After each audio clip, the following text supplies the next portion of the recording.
I-focus nga muna natin ng konti. Ayan siya guys, luto na siya. At maya maya ituturo ko sa inyo kung paano kumain ito, diba? Okay, syempre guys, at nakaluto na tayo. Tayo naman ay kakain na. Okay, piniprepare ko na ngayon ang aking table. Papakita ko lang sa inyo. Prepare na rin natin ang ating table. Unahin natin guys ang flour base.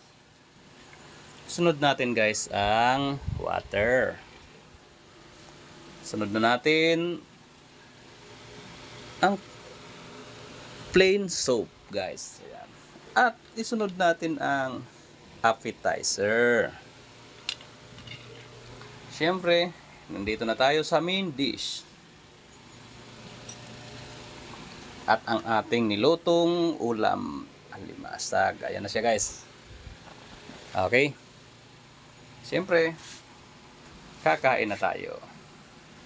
Okay, siyempre guys, kailangan muna nating i-prepare ang ating sarili para sa ating pagkain.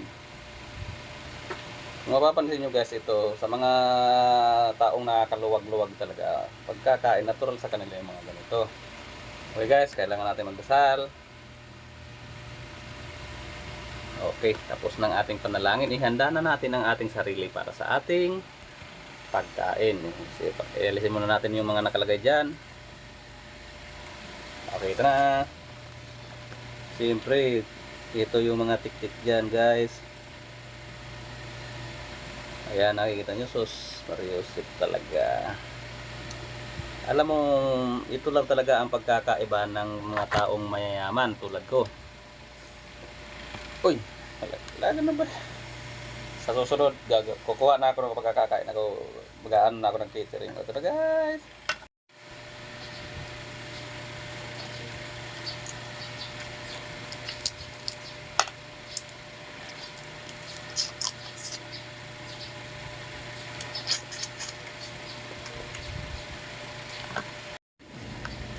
Okay, buksan na natin. Oh, kita nyo naman yan.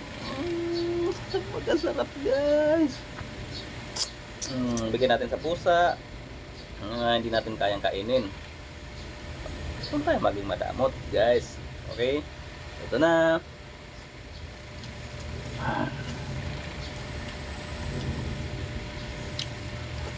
Guys, sobrang sarap talaga.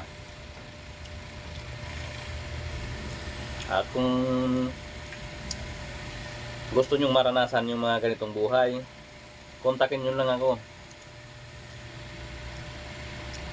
Ako nang bahala sa kinabukasan ninyo.